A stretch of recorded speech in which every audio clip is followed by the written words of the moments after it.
नमस्कार, मैं हूं कायनात खान। आप देख रहे हैं सोशल टीवी। खबरों की शुरुआत करने से पहले एक नजर आज की हेडलाइंस पर। वैक्सीनेशन के दूसरे चरण में अधिकारियों ने लगवाए टीके, पुलिस जवानों ने ली सेल्फी। प्रेम में अंधी हुई मां, बस स्टैंड में बच्चों को छोड़कर देवर संग हुई फरार। पति ने पत्नी पर लगाया आरोप, संपत्ति के लालच में खुद लगाई थी आग। और उत्पाद विभाग ने 1900 लीटर देशी विदेशी शराब किया नष्ट। अब खबरें विस्तार से। वैक्सीनेशन के दूसरे चरण में शुक्रवार को भागलपुर सदर अस्पताल में जिला और पुलिस प्रशासन के अधिकारियों को टीका लगाया गया। भागलपुर जिला सांख्यिकी पदाधिकारी शंभू शरण राय और डीडीसी सुनील कुमार ने मंगल टीका लगाने के बाद कहा, वैश्विक महामारी कोरोना को मात देने के लिए देश के सभी नागरिकों को टीका अवश्य लगवाना चाहिए। टीका लगवाने के बाद ही कोरोना को मात दे पाएंगे। सदर अस्पताल में पुलिस जवानों ने भी टीका लगवाए और इसकी सेल्फी भी ली। फ्रंटलाइन वर्कर्स के बाद जल्द ही आम लोगों को भी कोरोना की वैक्सीन लगाई जाएगी। अपील भी करता हूं कि पूरा खुल करके पूरे मनोयोग से और टीकाकरण करावें और प्रचार करें। कहीं से कोई ड्रॉबैक की भी बात नहीं आ रही है, सब लोग स्वस्थ हैं। मैंने भी टीका अभी कराया है, आधा घंटा हो गया, कहीं से कोई प्रॉब्लम नहीं है। आप देखते हैं कि मतलब पहले शुरू के फेज में लोग उतनी संख्या में नहीं आ रहे थे, जिनका नंबर था वो उनको लग रहा था कि लेने से कोई साइड इफेक्ट है, लेकिन ऐसा कुछ भी नहीं है। और जिनका भी नंबर आ रहा है वो आगे टाइम पे लें और इससे हम अपने स्टेट, अपने देश से जो है कोरोना को भगाने में मदद करेंगे। अंधी मोहब्बत ने एक मां की ममता को इतना कलंकित कर दिया कि वह अपने 2 बच्चों को लावारिस छोड़कर अपने प्रेमी देवर के साथ भाग गई। जी हां, यह घटना भागलपुर के बस स्टैंड का है, जहां बस स्टैंड के समीप 2 बच्चों का रोना सुनकर लोगों की भीड़ इकट्ठी हो गई। डिक्शन मोड़ बस स्टैंड के पास हनुमान मंदिर परिसर में 6 साल की रुचि और 4 साल के उसके भाई ने रोते हुए बताया, वे अपनी मां और चाचा के साथ छपरा से यहां आए थे। इस बीच हम लोगों को नींद आ गई। जगने के बाद देखा तो मां और चाचा वहां नहीं थे। बाद में सोशल टीवी के रिपोर्टर ने बच्चों को पानी और बिस्किट दिया।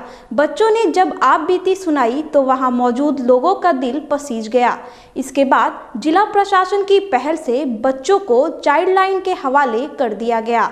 पुलिस बच्चों के बयान के आधार पर उनकी मां और चाचा की तलाश कर रही है। चाइल्ड लाइन के त्रिभुवन ने बताया, बच्चों को नाथनगर स्थित रामानंदी देवी हिंदू अनाथालय में रखा गया है और कल कोरोना की जांच की जाएगी। तो हम लोग सोचे कि 25-30 पैसेंजर हो सकता है, इन्हीं में किसी का बच्चा होगा, लेकिन वो जब गाड़ी चली गई उसके बाद भी बच्चा को कोई नहीं ले गया। तो हम लोग देखा कि किसका बच्चा छूटा हुआ है, तो इसको उठाया गया। तो ये बच्चा रोने लगा तो इसको हम लोग चुप कराएं, चिप्स कुरकुरे वगैरह दिला के। उसके बाद इससे पूछा गया कि कहाँ घर है बाबू, तो मेरा घर छपरा है। यहाँ किसके साथ आए हो, तो मम्मी और चाचा के साथ आए हैं। उस टाइम न्याय रथ बस आती है, उसी गाड़ी से ये लोग लगता है कि आए हुए थे। उसके बाद इसकी मम्मी सुला के ये चले गई। तो हम लोग सोचे कि चलो 2-3 घंटा रखते हैं, कोई ना कोई आइए जाएगा, लेकिन कोई नहीं आया। आबकारी विभाग और पुलिस द्वारा जिले के विभिन्न क्षेत्रों से जब्त लगभग 1900 लीटर देशी व विदेशी शराब शहर के हथिया नाला मैदान में गड्ढा खोदकर नष्ट किया गया। उत्पाद विभाग के अधिकारियों की मौजूदगी में शुक्रवार को जेसीबी की मदद से जब्त शराब नष्ट की गई। उत्पाद विभाग के कर्मी चंदन कुमार ने बताया, जिलाधिकारी के आदेशानुसार जब्त शराब को 2 महीने के अंदर नष्ट किया जाता है। उत्पाद विभाग द्वारा 6 मामलों में जब्त 1816 लीटर विदेशी शराब एवं देसी शराब तथा बबरगंज थाना के 6 मामलों में 106 लीटर देसी एवं विदेशी शराब का कुल 1907-8 लीटर जो है टोटल शराब का विनिष्टीकरण किया जा रहा है। पहले केरोसिन छिड़ककर पत्नी के शरीर में आग लगाई, उसके बाद 8 लाख खर्च कर उसका इलाज कराया। महिला का आरोप है कि दहेज को लेकर पति और सास ने उसके शरीर पर केरोसिन डालकर आग लगा दी, जबकि आरोपी पति का कहना है महिला ने अपने शरीर पर खुद आग लगाई है। गुरुवार को पति की गिरफ्तारी को लेकर एसपी कार्यालय के सामने धरना देने वाली पीड़ित महिला के मामले में आज एक नाटकीय मोड़ आ गया है। जब पति ने अपना पक्ष रखा, उसकी पत्नी लाल कोठी में एक जमीन लिखने के लिए उस पर दबाव बना रही थी। मंशा पूरी नहीं होने पर मुझे फंसाने के लिए मेरी पत्नी की यह साजिश है। फिलहाल महिला के पति ने तलाक के लिए अदालत में अर्जी दे रखी है, जहां मामला विचाराधीन है। महिला जिस जमीन पर दावा कर रही हैं, वह राजीव कुमार पांडे ने अपने भाई के शहीद होने पर मिले मुआवजे से खरीदी है। ऐसे करने से क्या फायदा है, ऐसे मत करो। तो बोली नहीं हम मर जाएंगे। तो वो तेल छिटकने लगी सर, और तेल छिटकने लगी तो मैं छीनने लगा उससे, तो छीनने लगा तो फिर हमको भी पड़ गया सर तेल पूरा शरीर में। उसके बाद उसने यहाँ से मंदिर से ही माचिस उठा करके रूम में चली गई। बस माचिस उसने रूम में गई तो हम देखे, बोले मत करो मत करो, तब तक वो लगा ली सर माचिस थोड़ा सा यहाँ लगाए। तो हम उसको बुझाने में मेरा पूरा हाथ जल गया, बस आधा हम बुझा सके। तो जब पूरा हाथ लग गया तो मैं भी हल्ला करने लगा, बचा लो करके बाहर निकला सर। और उसके बाद बाहर आग पानी डाले, आग मेरा बंद हुआ। उसके बाद लॉज के बच्चे सबको बोले कि भाभी वहाँ जल रही है, उसको बचा लो भाभी को, नहीं तो जल जाएगी। हाथ जल गया, उसको पैसा भी दिए। तो ऐसा क्यों की? तो फिर बोला कि नहीं हम केस नहीं उठाएंगे, तुम लाल कोठी बुढ़वा बुढ़िया से लिखाओ ये मकान को, ये मेरे नाम करो और तुम तीनों यहाँ से आउट हो जाओ, तब हम ये केस उठाएंगे। तो सुल्तानगंज प्रखंड के अब्जूगंज पंचायत के गंगटी गांव में महादलित परिवारों ने घर से बेघर करने पर प्रखंड परिसर में हंगामा कर विरोध प्रदर्शन किया। ग्रामीण नरेश दास ने बताया, 1980 में गंगा में कटाव के बाद बिहार सरकार द्वारा महादलित परिवारों को रहने के लिए सड़क किनारे जगह दी गई थी। अब बिहार सरकार महादलित परिवारों को यहां से हटाने पर आमादा है। महादलित परिवारों ने अंचलाधिकारी से मुलाकात कर यथावत स्थिति बहाल करने की मांग की है। वहीं अंचलाधिकारी शंभू शरण राय ने कहा, विस्थापित होने वाले महादलित परिवारों को रहने के लिए भूमि दी जाएगी। वहीं इन लोगों को प्रशासन की बातों पर यकीन है। मौके पर सुबीत कुमार, गौतम कुमार, पीटो दास, पिंकू, विष्णुदेव दास व अन्य ग्रामीण मौजूद थे। 24 घंटा में वो घर खाली होगा। जी जी, ये इसमें कहीं से किंतु परंतु नहीं। जी जी, 150 परिवार हैं, वो कहाँ बेघर हो गए हैं। अगर हो जाएंगे तो कहाँ रहने के लिए इन लोगों को कहाँ मुआवजा? 150 परिवार बेघर नहीं हो रहे हैं। जी जी, इन लोगों का कहना है सर पहले हम लोग को बसा दिया जाए फिर उजाड़ा जाए। हम लोग जो जिनको नहीं है अपनी भूमि, उसके लिए हम लोग प्रयास कर रहे हैं। अंचलाधिकारी ने आदेश दिया कि हर संभव है कि पोखर से घर उजड़ेगा, और जिस लोगों को जमीन नहीं है उसको जमीन दे करके हम उसको खोजबीन कर रहे हैं। बैंकों को मर्जर करने के विरोध में United forum of bank union Bhagalpur के कर्मियों ने सांकेतिक धरना दिया।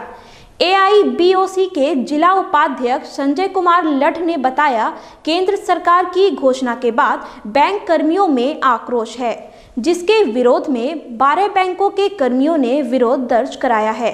उन्होंने कहा, अगर सरकार अपना निर्णय वापस नहीं लेती है तो 15 और 16 मार्च को देशव्यापी हड़ताल करेंगे। धरना में प्रशांत मिश्रा, अरविंद रामा, संजय सिंह समेत अन्य बैंक कर्मी मौजूद थे। सरकार ने अभी बजट में जो प्रावधान किया है कि 2 बैंकों का निजीकरण करेगा, इसके विरोध में हम लोग ये आज डेमोन्स्ट्रेशन दे रहे हैं और लगातार हम लोग का संघर्ष चलता रहेगा। यदि सरकार नहीं मानी, इसको वापस नहीं ली काला कानून, तो हम लोग 15 और 16 मार्च को राष्ट्रव्यापी हड़ताल करेंगे। भाजपा के पूर्व जिलाध्यक्ष और वरिष्ठ अधिवक्ता सत्यनारायण पांडे को एक स्थानीय होटल में भाजपा के कार्यकर्ताओं ने शोक सभा आयोजित कर उन्हें श्रद्धांजलि दी। 16 जनवरी 1934 को पैदा हुए सत्यनारायण पांडे का 11 फरवरी को देहांत हो गया था। कार्यकर्ताओं ने उनके चित्र पर फूलमाला चढ़ाकर उन्हें नमन किया। पूर्व जिला अध्यक्ष अभय वर्मन ने कहा, वे एक कुशल संगठन कार्यकर्ता और पार्टी के बैकबोन थे। माननीय सत्यनारायण पांडे जी जो हम लोगों के अभिभावक थे, पूरे बिहार झारखंड में अधिवक्ता के रूप में, क्रिमिनल एडवोकेट के रूप में इन्होंने बहुत नाम कमाया। पूरा जीवन जो है इनका नाम ही सत्यनारायण पांडे था।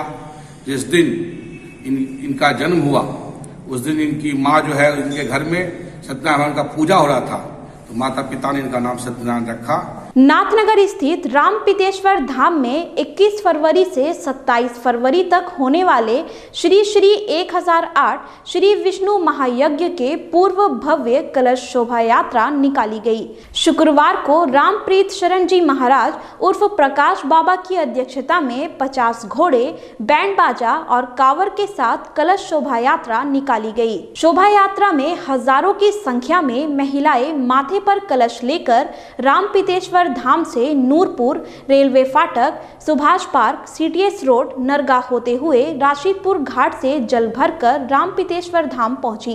भागलपुर के मुंदीचक स्थित दीनाशाह लेन में 20 फरवरी से 7 दिवसीय श्रीमद् भागवत कथा सप्ताह ज्ञान यज्ञ का आयोजन हो रहा है, जिसमें भक्ति रस की धारा बहेगी। ज्ञान यज्ञ के पहले सुबह 9 बजे कलश शोभा यात्रा निकाली जाएगी। दोपहर के 2 बजे से शाम 6 बजे तक वृंदावन से पधारे कथावाचक बाल व्यास अनुराग कृष्ण दधीच भागवत कथा का वाचन करेंगे। कथा के आखिरी दिन 27 फरवरी को भंडारा का आयोजन रखा गया है। कलश यात्रा निकलेगी राधा कृष्ण मंदिर से दीनाशाह लेन मुंदीचक भागलपुर, वहाँ से होते हुए मिनी मार्केट, काली मंदिर, स्वर्णकार काली मंदिर, दुर्गा पत्थर वाली दुर्गा मंदिर, भिसारी स्थान होते हुए कलश यात्रा पटल बाबू रोड, अजंता सिनेमा हॉल के पीछे वाली गली दीनाशाह लेन में समापन होगी। विकास समिति द्वारा लैलक मिडिल स्कूल में आयोजित सरस्वती पूजा का विसर्जन शुक्रवार को पूरे धूमधाम के साथ किया गया। समिति कई वर्षों से सरस्वती पूजा का आयोजन धूमधाम से करते आ रही है। पूजन के पश्चात स्वच्छ भारत अभियान को ध्यान में रखते हुए समिति द्वारा गांव के तालाब के पास ही कृत्रिम तालाब का निर्माण कर मूर्ति का विसर्जन किया गया। इस अवसर पर पन्नूचक और फतेहपुर के बीच फुटबॉल मैच का आयोजन भी किया गया था, जिसमें पन्नूचक 2-1 से मैच हार गया। नाथनगर रामानंदी देवी हिंदू अनाथालय में शुक्रवार को अन्नप्राशन कार्यक्रम में 6 माह के 2 बच्चों को दूध के साथ अन्य खुराक दी गई। इसके अलावा ऊपरी खुराक के रूप में बच्चों को खीर, खिचड़ी, दलिया, हरी पत्तेदार सब्जियां, सोयाबीन इत्यादि आहार मेज पर सजाकर रखा गया था। इस दौरान आंगनबाड़ी सेविकाओं ने रंगोली और स्लोगन लिखकर बेटी बचाओ बेटी पढ़ाओ का संदेश दिया। संस्थान की समन्वयक अनुश्री ने कहा, सही समय पर बच्चों को ऊपरी खुराक देने से उनका शारीरिक, मानसिक और बौद्धिक विकास सही ढंग से होता है। अन्नप्राशन ऐसा होता है कि 6 माह जब बच्चे का पूर्ण हो जाता है उसके बाद बच्चे को ऊपरी आहार देना काफ़ी ज़रूरी हो जाता है। तो हम उस दिन बच्चे को पहला आहार देते हैं। आज हमारे संस्थान के 2 बच्चे जिनका कि 6 माह पूरा हो गया था, तो हम सबों ने मिलकर उनका अन्नप्राशन किया। विभिन्न प्रकार की वस्तुएं देख रही है जिससे कि बच्चे का स्वास्थ्य उत्तम होगा। इसके साथ साथ ही हम लोग बेटी बचाओ बेटी पढ़ाओ, क्योंकि जिस तरह का हम देखते हैं कि बेटियों के साथ दुर्व्यवहार किया जाता है। फिलहाल खबरों में इतना ही। अब मुझे दीजिए इजाजत। नमस्कार।